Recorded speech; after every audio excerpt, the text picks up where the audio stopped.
Are those miracle pills really worth your money? Let's separate fact from fiction together. Hey, I'm Mike, And I'm Twain. and welcome to another episode of 40 Plus Fit, the podcast where we unpack the science of sustainable weight loss and fitness for those over 40. And today we're debunking some of the most overhyped supplements on the market. As usual, joined here by Twain, who's been a coach helping people live their best lives for the past 15 years. He's going to be able to provide us with these insight as to what works and what doesn't. Is that about right, Twain? Yeah, I think you couldn't have put it better myself, man. Yeah. I noticed I came in with like a really high, and I'm Twain.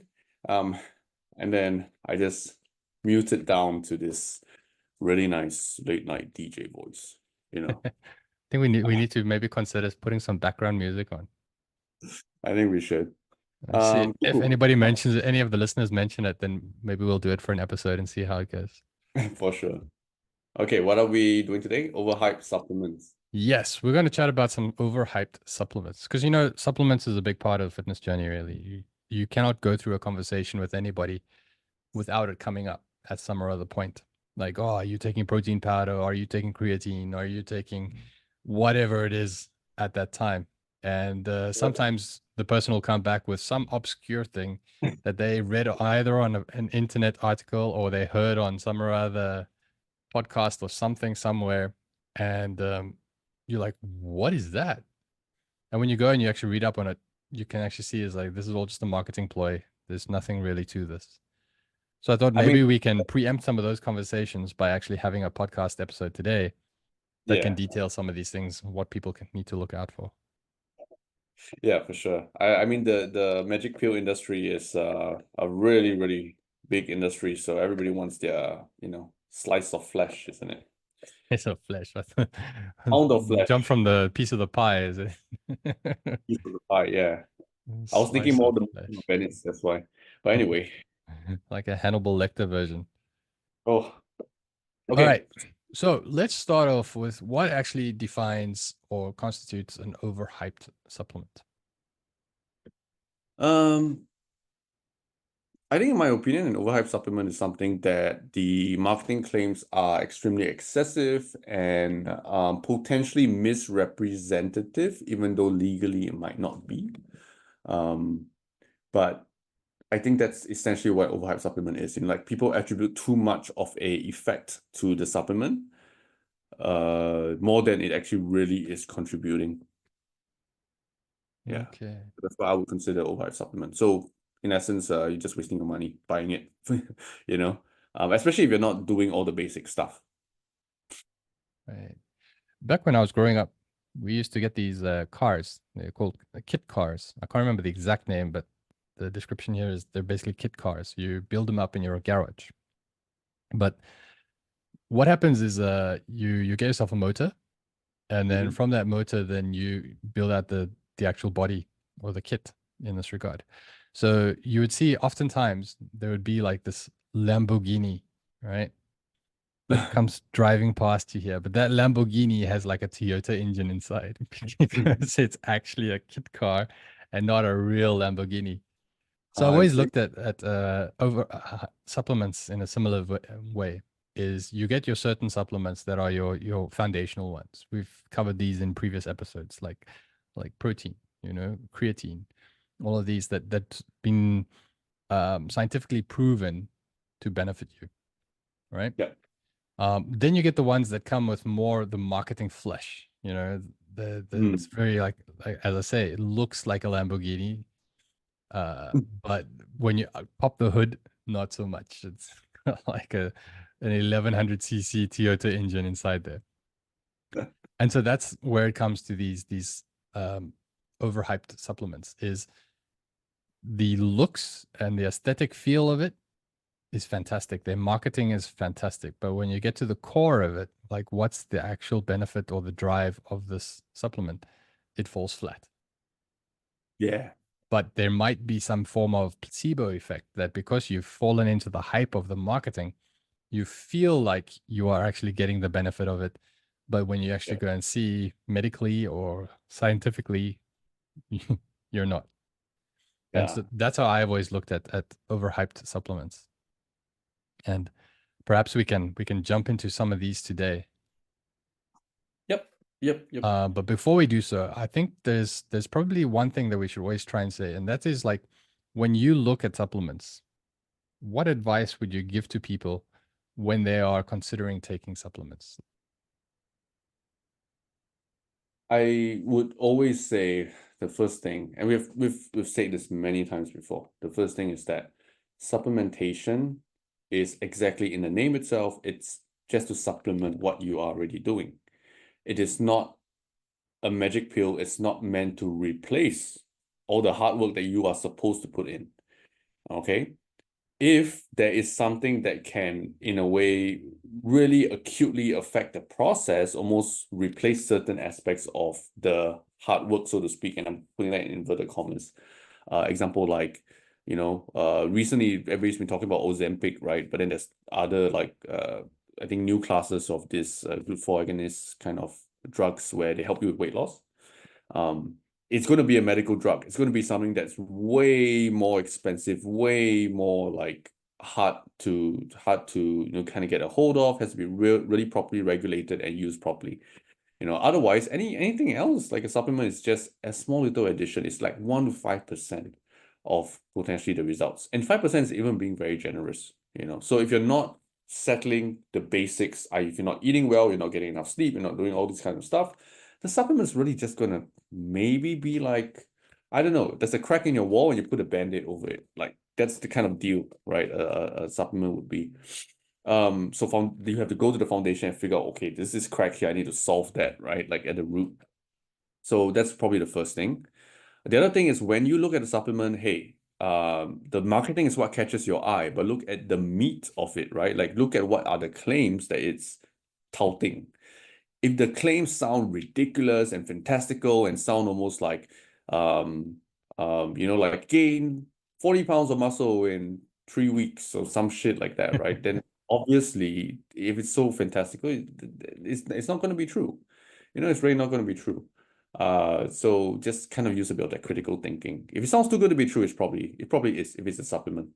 Okay, unless it's something we talked about before, like protein powder or creatine, like these are well studied. And even then, if you go back to those episodes and you listen to them, you know that the effects are not a dramatic, again, like how you always see it in cartoons where you have one injection and suddenly somebody goes from Dr. Jekyll to Mr. Hyde kind of deal, right? Suddenly goes up super strong and monstrous or whatever. So that's the other thing. Um, I think the last thing to that would also be, and this is a bit more of a technical thing. If you look at the supplement and you look at the ingredient list, if it says their proprietary blend, it's basically their way of saying, hey, I don't have to tell you what I put into the supplement. And so chances are, the general rule is avoid a supplement that puts proprietary blend because it's usually an indication they're underdosing just to kind of increase their margins.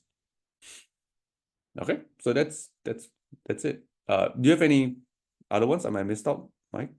I think you pretty much covered them. The one that I always try and emphasize is the one where you were saying is like if the claims seem too good to be true, there's a very good chance that they are too good to be true Yeah. and it's false. Yeah. The other part of it is that, always apply some level of critical thinking to when it comes to these kind of things. But Yeah. also look at it from, if there's something you're considering taking, actually do the research. Find out what is the scientific community actually saying about this particular supplement. Yeah. And speak to somebody in authority. If you have a coach, if you have somebody that you respect in this industry, then go and have a good chapter with them before just embarking and falling for whatever marketing campaign that the people.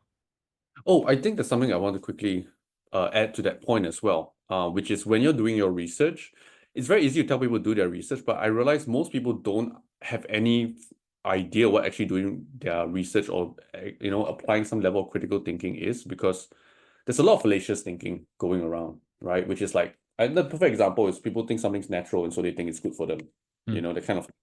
So, Well, cocaine is natural. yeah, cocaine's natural. Cyanide is naturally occurring as well.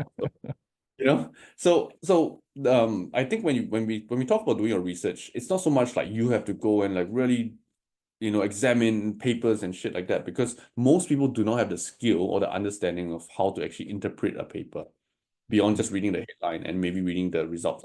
Okay. So what I would suggest is this. There's actually a lot. It's more about navigating the influencer and the guru space, so to speak. If the person that you are listening to is touting that supplement or saying like, hey, you should take this thing, take note of what is the way in which they talk about the nature of the mechanism itself. Because a lot of times the people that don't really know what they're talking about, they will focus on one very specific mechanism. Let me give you an example. Keto diet people, gurus, they'll go straight into talking about insulin is the problem, blah, blah, blah. They'll keep talking about insulin, and say like you have to do something, and they're selling the product of going on the keto lifestyle, and then they have all the other products that go along with them, right? Like what's the guy's name? I forgot his name already, but anyway, he's the bulletproof coffee guy, right? So he just puts up the bulletproof coffee as the thing. He says, oh, you should do this because it helps you mobilize more fat, blah, blah, blah, all this kind of nonsense. So people like this, they will always go on the perspective of like, this is the absolute most important thing you should do. This is the only way to do it. There's no nuance to it at all. And they will always sound very confident. They will always sound like they know what they're talking about, but it will always be very absolute. Okay. So if somebody says something like, this is the best thing, this is the only thing, this is the one way to whatever, you probably should have your alarm bells going off. Okay. If it's in a title, if it's just a clickbait thing, for sure, marketing is the way it is. So it's just to pull you in. But when you start listening to it, it has to have nuance there. If they're still going along those lines, then that's a red flag. Probably stop listening to that person, switch your source, and double check for another source.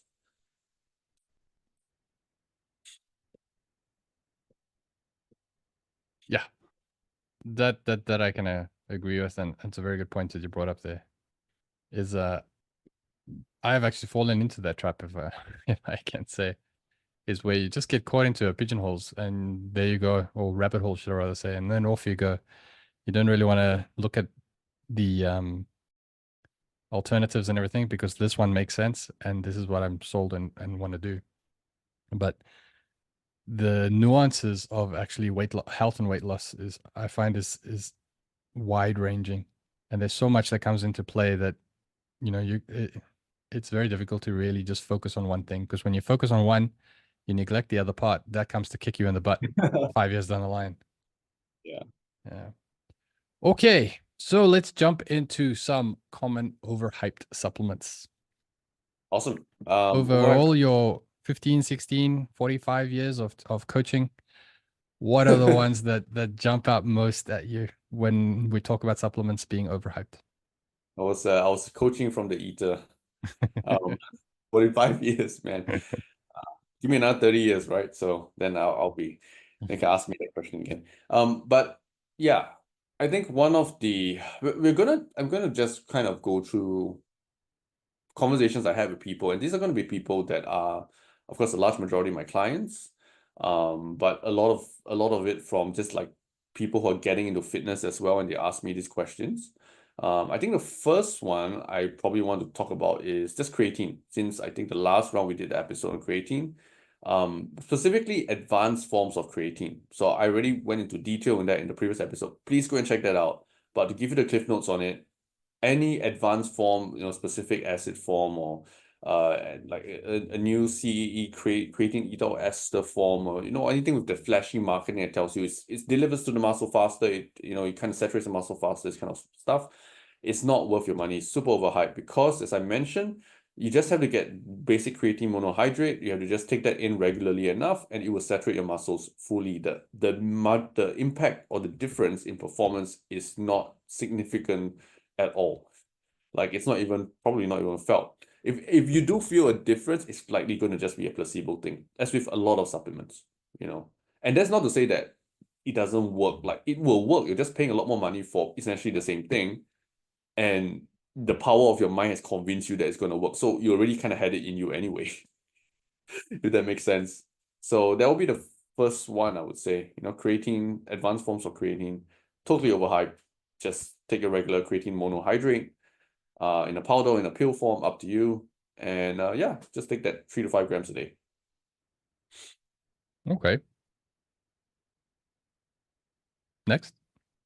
Oh, I was just waiting for anyone who was wondering. I was just waiting for like Mike to add his additional points on that. Yeah, no, when it comes to that one, I think I've also made my points quite clear in the previous episode on when it's really elaborated on creatine. Okay, Is cool. that I don't like to the one that I spoke about there specifically was the addition. You know, when you mix creatine with something else, because I find like creatine is an element on its own that, Hmm. you know, is very individualized for the person that's actually taking it. And so when you start combining that with other things, then the amount becomes fixed because whatever they combined it with, that amount is also going to be different for every person. So when you start buying a one, uh, what does my wife usually say? A one leg kick all kind of uh, product, then Yeah, you start kicking yourself in the butt or shooting yourself in the foot, show you how to say, for these yeah, kind of things. So yeah, yep, yep. so I agree with everything that you've said. Cool. So the next one we're going to move on to is pre-workout. Pre-workout, yeah. So I think this one is something that's a bit more popular with a lot of the, I guess maybe the kids. Or can I say kids? Cool enough that I can say kids, right? But yeah, a lot of the younger generation people, they tend to come and ask me like, hey, this pre-workout, is it good? Is it not good? Like, oh, check out this one, and they have all the coolest. I'll be honest, they have all the coolest marketing. I can see why, and everybody comes out with all the coolest marketing, fantastic packaging, nice the graphics and stuff, and the craziest names, like Red Death or like like a brain juice or whatever. I don't know. Just all these like crazy, like lightning in a bottle kind of marketing graphics. And it looks so cool. But then when you look at it, sometimes you just realize, hey, there's just a ton of stimulants in there. A large part of which is mainly caffeine, and they put all these other random stimulants like green tea extract, tribulus, coffee bean extract, whatever, all this kind of stuff. But the main thing that's doing all the heavy lifting is definitely going to be caffeine. A large part of all the other stimulants, they have some backing, but a lot of them don't have enough evidence behind them to even warrant any recommendation.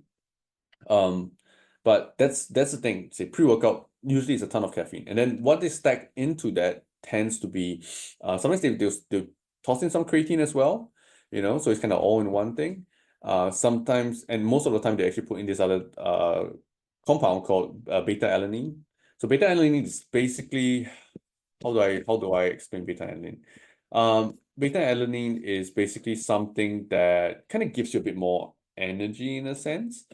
Uh, it increases what is known as your carnosine levels. Yeah, so I'm just trying to remember the chemical names here. Carnosine levels, it helps to buffer acid in the muscle. So basically, it helps you delay that muscle fatigue and the lactic buildup, right? When you do weights, and you lift weights. So it does have that kind of endurance enhancing effect. For long distance, stuff, obviously it's not quite that same application, but for weightlifting purposes and doing a bit of this other stuff that's maybe 1 to 2 minutes kind of work sets, it does make sense on paper. But in terms of the actual difference, I think for a lot of people, the reason why beta alanine feels like it's working is because it has this paresthesia kind of effect. It has a tingling sensation when you take it. So some people feel it on the skin, and then like if you just take like for some people it's like very pronounced around the lip area when you drink beta alanine. Or any pre-workout that has beta alanine, so it gives you that tingly sensation, and a lot of people equate that with like, oh cool, I'm getting all jacked up, I'm getting all like ready, I get a buzz, I'm ready to go, and they stack it together with caffeine, and so you have the caffeine kind of like alerting you, kicking in, right? Because caffeine, that's the whole point of caffeine, and then the beta alanine provides this sensation, but then in actual fact, the way beta alanine works, there's a very marked delay in terms of the onset of the benefit itself. So it's the same way we talked about creatine, where it takes a while to saturate up the muscle stores. It's not so direct, like you take it now, boom, it goes straight into your muscles within the next 10 minutes or 15 minutes or whatever. So it's really blown out of proportion kind of deal. It's something that you could take if you really wanted to, but I really think it's overhyped, and a lot of these pre-workout supplements, they tend to stack all these things together and then sell it as like, oh wow, this thing's going to get you super, super, ready to tackle your workout and stuff. In its place, the alternative to that, I would say is, hey, if you can just grab a coffee, you're probably good, you know. But even better than that is actually making sure you have adequate food in you, so you have actually have enough energy. Okay, so that will mean like making sure you eat a banana, some sort of like a meal, a pre-workout meal, maybe an hour and a half before, so it's sitting in your stomach, it's providing you some nutrients, so you have enough energy to go and work out. And just and just the other one that I think a lot of people miss out on is just staying hydrated. Um, you'll be so surprised. Like you can take all these pump products or pre-workout products, right? And if you're not adequately hydrated, it's actually not going to be even as effective. And if you're trying to get like a good pump in the gym, you're trying to really feel your muscles, you're trying to make sure that your muscles and muscles all the body and when you're doing the activity, are getting all the nutrients that it needs. Water is the transport vehicle. So if you're not even hydrated enough, how are you going to deliver and be able to perform well, right? So I think in place of pre-workouts, save your money, just either drink a coffee if it's early enough in the day that you're going to work out, or make sure you at least have some sort of meal an hour and a half before, even a small snack, something easily digested, and make sure you are hydrating yourself up. And just doing that alone is going to do a ton more for you than just taking some random pre-workout. I remember there was this Chinese guy, super buff. He's probably had about 15 to 20 years on me. And when I went into the gym the one time, he came and he started chatting to me. And he is also like, he doesn't understand the whole hype around pre-workouts and all that kind of stuff. He says he's been working out now. At the time, he would say, is, I've been working out for like 30, 40 years. And all he drinks is he just brings iced lemon tea. That's all he drinks. He says, that's good enough. That's all one needs is just drink this. If your protein intake and everything all around your diet is all good enough, sufficient, then this is Yeah. all you need to get for your workout. Yeah. And the reason why is just because the I-17 inside has enough sugar in there. So as you're training, especially if he's super buff, he's been training a long time, he's definitely putting in the work, right? An intra workout drink like this can be very beneficial. Just keep constantly supplying you with a bit more energy just to get through the workout as well. So I mean, like, I've had this experience with other people before where I come into the gym and I'm carrying a bottle of Pepsi. I'm just sipping on that as I'm training, and then people are like, "Oh, why are you drinking Pepsi?" And like, Where's your protein shake, man? yeah, I'm like, oh, no, like Pepsi. Why not? Why not? Pepsi tastes great. I'm a Team Pepsi person. Um, but yeah, like it's just one of those things. If you understand the whole way nutrition works, you realize just how much all these supplementation actually doesn't really do a thing.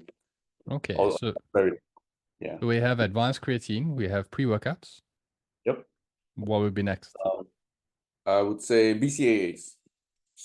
BCAAs. This one is something that I think was it was very popular in the early 2000s to 2010s, and then post 2010s people start to realize there might have been some um flaws in the thinking of how BCAAs work. So for those who are not familiar, BCAA stands for branch chain amino acids, and refers to specifically three acids, three branching acids. They are but to be fair, they are essential amino acids, meaning you cannot get them, or your body cannot produce them. So they are leucine, isoleucine, they are valine. So these three amino acids, they are known to have uh, significant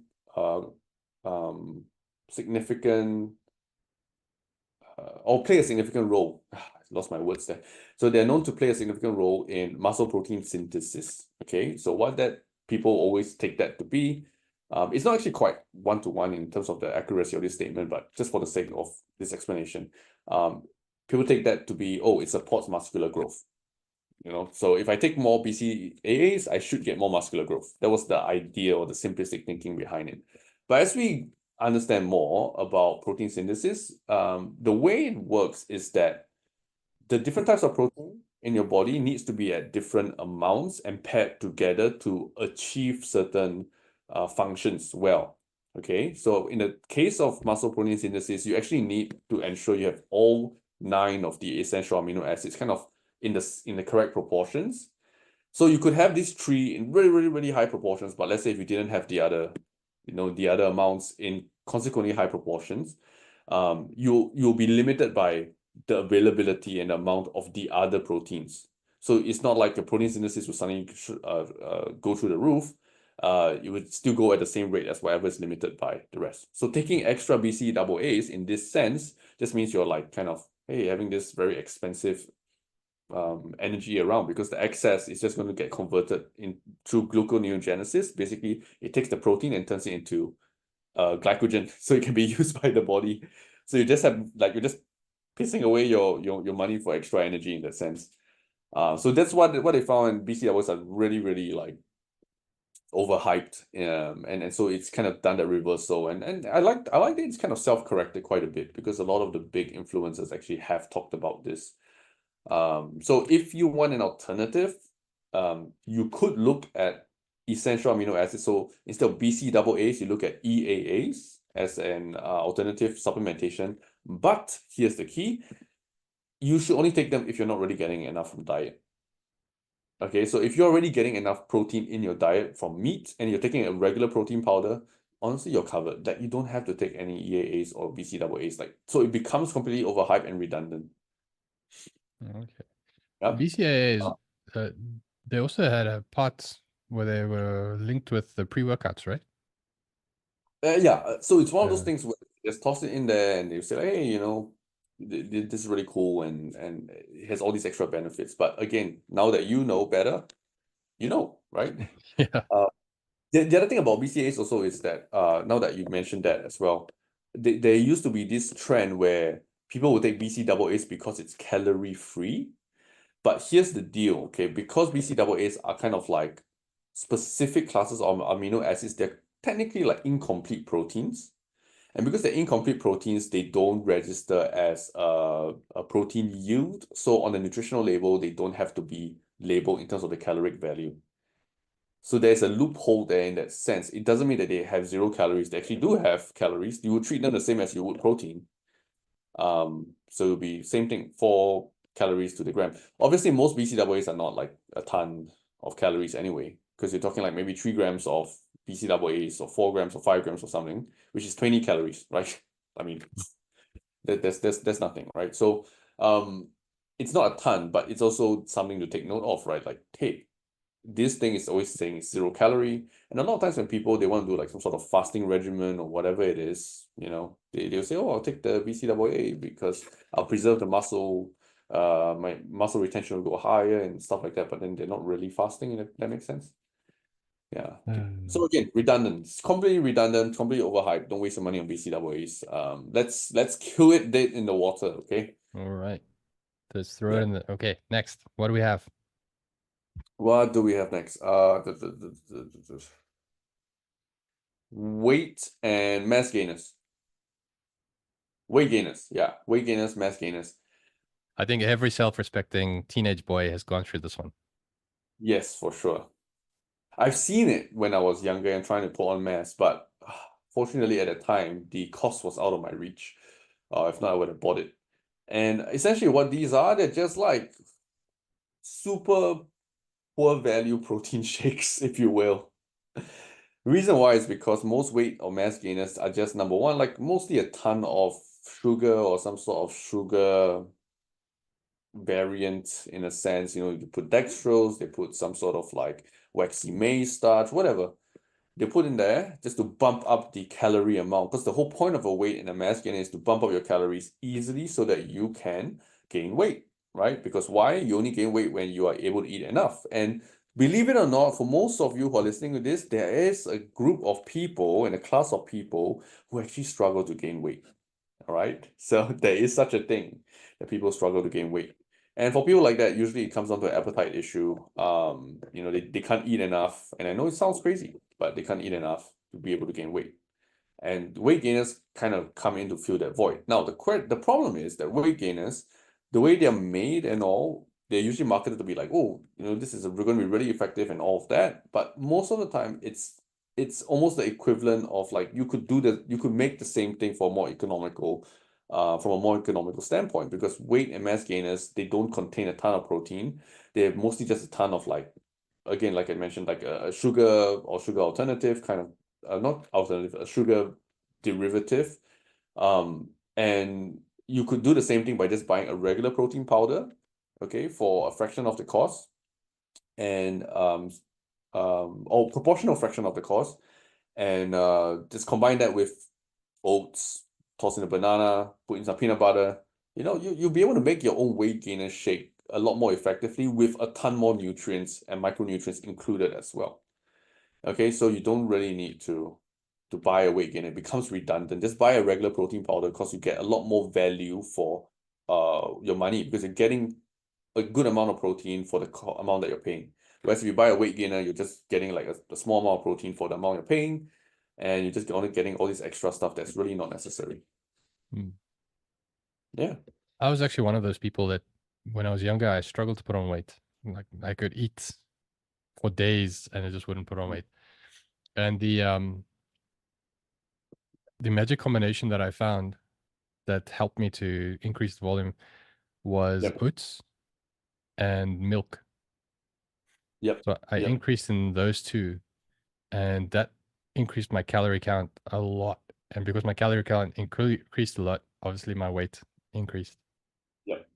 And so I was able to put on, I think it was about 10 kilos quite easily, just Yeah. from adding. I mean, it's not like overnight. Let's just Yeah, for sure. let's For just sure. I add mean, that in here. It's not like I add some milk and oats and boom, like 2 days later I was 10 kilograms heavier. It was sure. built up over time, but it was a case of like where I couldn't put on weight before, I was now able to, and all it was just a realistic calorie bump, Yep. daily calorie bump. Yep. Yeah, but obviously for those that are lactose intolerant, all these kind of things might not be the best option. Hey, I mean, now there's such things as lactose-free milk, and then they sell lactase pills. You could take lactase pills. You can make a shake like this, use regular milk, and you'll be fine. You could use lactose-free milk as well. I noticed when I was back in Singapore past couple times, lactose-free milk was on the shelf, both in the UHT section, where it's the one where you can just keep it on the shelf, without refrigeration, and then even in the refrigerator section there was also lactose-free milk. So I think it is one of those things where globalization is really doing some good, providing all these Yeah. products available. And funny thing, you talk about weight gainer shakes. Back I'm the same. Okay, when I started lifting a long time ago in a galaxy far away, I was 59 kilos, believe it or not. So I started at 59 kilos, and this was when I was already 16 and 17. So I was kind of like past puberty. I just grew taller, and then I just became this stick. And so I was like, okay, I got to gain weight. I got to try to gain weight, right? And then it reached a point where, like, initially the main thing was I was not eating enough. When I started tracking that, I realized I wasn't eating enough, and I was able to eat enough to gain. But then as I gained more weight, it became harder to gain more weight, right? Because diminishing returns. So when I was around that range of like 85 to 90, within that range, and I was trying to push past into the 90 plus range, I had to start making like crazy types of shakes, just to bump the calories up. Because at that point, I was very active. I was doing like almost 3 a day kind of training in the gym and doing Dragon Boat and stuff. And I would make these huge ass shakes. And these shakes would be like maybe 2,000 calories in that shake, or almost 3,000 calories. And let me just share with you what I actually put in there, okay? First of all, I use an industrial style blender, industrial capacity blender. So my blender went up to 2.8 liters. Okay. I will usually put in a small jar of peanut butter. I'll put in a small jar of Nutella. I'll put in 2 cups of oats. I will put in 2 bananas. I put in at least a liter of milk, if not and about a liter and a half, and then I'll put in another like 3 to 4 scoops of protein powder. And then I would blend that a little bit and slowly add water to increase the consistency. And I would have that like 2.8 liters worth of a shake, a very thick shake. And what I'll do is I'll drink like half of that. Okay, I'll try to drink half of that right off the bat, and I'll try to drink the other half throughout the rest of the day. And then that alone already gave me at least about 3,000 calories extra. And then the rest of my meals was almost another 3,000. But that's the benefits of being a young, active male with some muscle mass, I guess. I I can laugh at that because I can relate. I I have a friend who actually listens to this podcast, Yeah. and he'll always fact check me if I say anything wrong about in my past and all that kind of stuff. He'll be like, Oh man. "It wasn't like that. It was like this." And then, so I'm sure after I've shared this, I'm sure he'll come back and he'll tell me if I'm wrong on this as well. But from my recollection that I had, is we started working out at more or less the same time, and Mhm. there happened to be this trainer that was there. He was this Argentinian guy. I think his name was Grisio or something like that. And it's like Uh-huh. he's the typical Latin American, got the slicked back hair with a ponytail, very Yeah. buff. And it's like everything. And so he told us, okay, what we need to do is because we want to get buff now in the gym, we need to drink this drink. And it was very similar to what you were describing there. All these different ingredients that got thrown in. And I think, if I recall, we also threw in raw eggs. And this was all combined into the thing. And then we Wow. take this with us to school. And then at break time, we chug it. And then you drink it. And it was the most, to this day, probably the most awful thing I've drunk in my life. But Oh at the man, that's so time, you're fun. trying to say, like, you bump each other up. Oh, that was good, man. Did you finish yours? Oh, I finished. Oh, you were so good. Oh, let me finish mine now too. And then we like suffer through this. When you go back to class and you're sitting in class and you burp and it's like, that one tastes like banana. And then a little while later, you burp again. That one tastes like peanut butter. Every time you get this different feeling that came through. Uh, I think, and again, I'm speaking under correction. Maybe this friend of mine will be able to correct me. We lasted about a week, maximum 2 weeks on this drink. And we're like, It's okay. We don't need to be the next Arnold Schwarzenegger here. it's not worth it, man. It's It's not not worth worth it.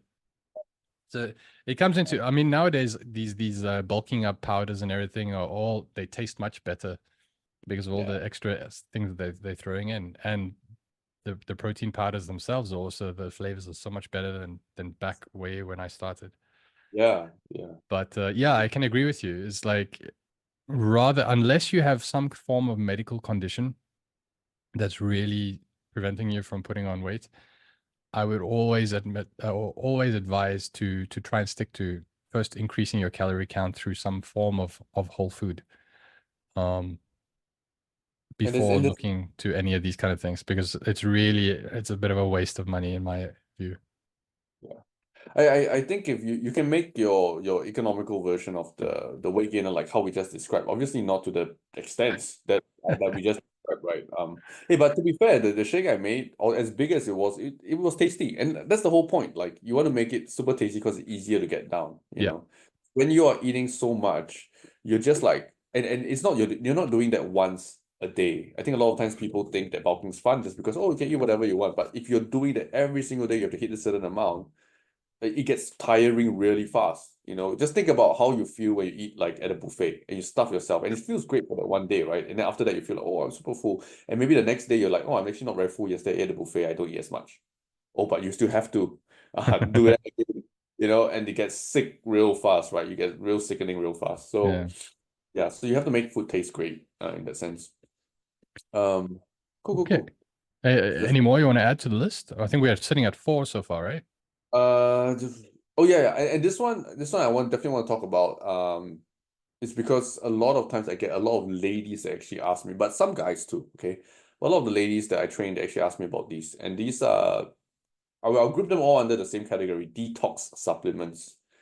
And detox supplements, they have different forms. They have stuff like, some where it's like teas you take for 3 to 4 days.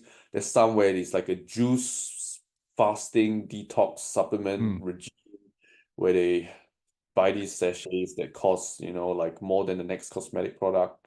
I don't know. There's all this bunch of random shit, right? That just gets marketed under detox. So I just group them all together.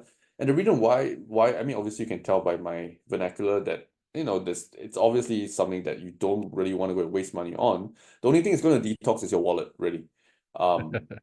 Yes, because look, number one, at the end of the day, your liver and your kidneys detox your body for you. They're doing their job well. All right. And then number two, if you actually ask any of them, like, what toxins are you trying to detox from your body exactly?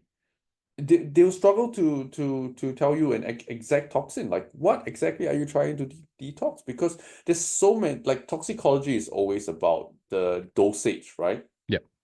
And as long as you are taking things in their regular dose and your liver and your kidneys are just functioning well, they're going to do their job. And you will know if they're not doing their job because you will be in the medical unit, in the ICU already. Okay, so there's no place at all, 100% for a detox supplement. Okay, if you just so-called want a detox, why not just do a multi-day fast or something of the nature? I'd rather you do that, save your money, learn how to endure a bit of hunger, and yeah, and like you at least get some real benefit out of that versus a detox supplement. So detox supplements don't work. A lot of times people say, hey, I feel really good after detox supplement. As with any supplement, I feel like, oh, this thing works, or feel like this thing doesn't work.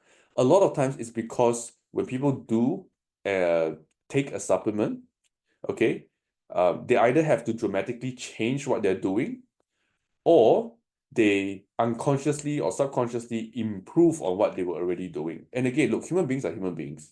It's not to say that anybody here is invalid in their feelings, but we are not the most robotic or objective when it comes to our stuff. So let's say a detox supplement, I got a lot of ladies say, hey, I do this, I feel lighter.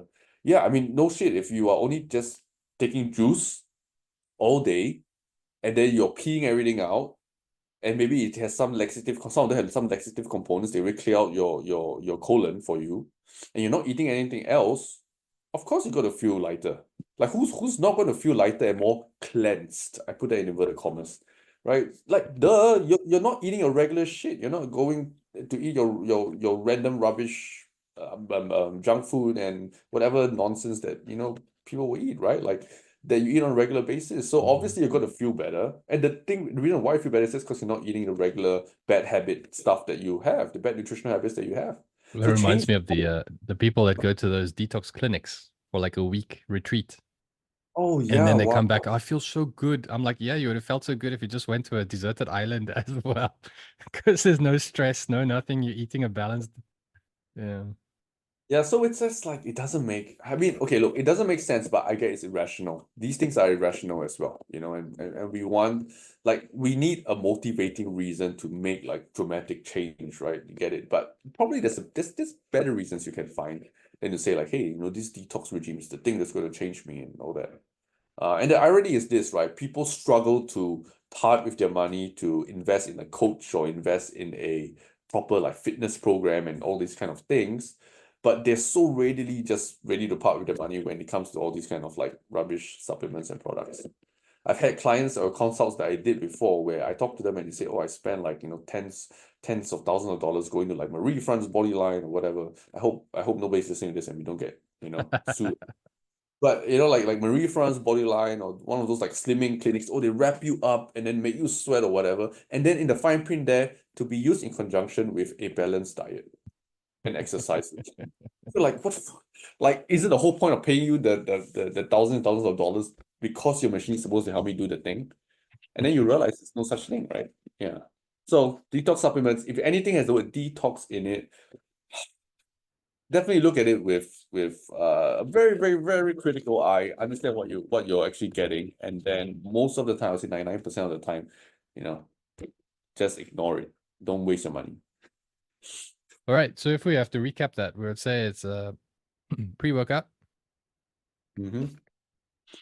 Then we moved into No, we did I think creatine first, right? The advanced creatine. creatine forms. So get So your basic pre-workout, the advanced forms of creatine. Then we pre-workout had the weight mass gainers, weight mass the gainers. We did BCAAs. And the detox supplements. Yes, the detox supplements. Is there any more? There's also another one here. This one is more popular with guys. And I think this is the last one. I can't think of any more, but this one here is the testosterone boosters. Oh, So for a lot of guys, they would see sometimes, these supplements are marketed as like, oh, these things can boost your testosterone naturally. And then the implication is that, hey, with higher testosterone, I'm going to build more muscle, blah, blah, blah, right? So with testosterone boosters, there's a couple of issues with them. The first one is the efficacy of the claim. Like, do they actually boost testosterone? Is in the first question that you want to ask. And a lot of times, depending on the product that you buy, they might have some components or constituents that have some sort of minor evidence that they might boost your testosterone a little bit. But for the most part, there's not a lot of evidence for a lot of these like testosterone boosters.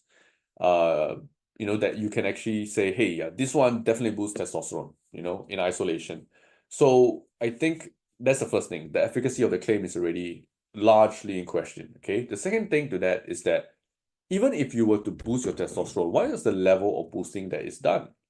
That's the big question, because the problem with testosterone, or even just generally hormones in the body, is it doesn't work in terms of an arbitrary level.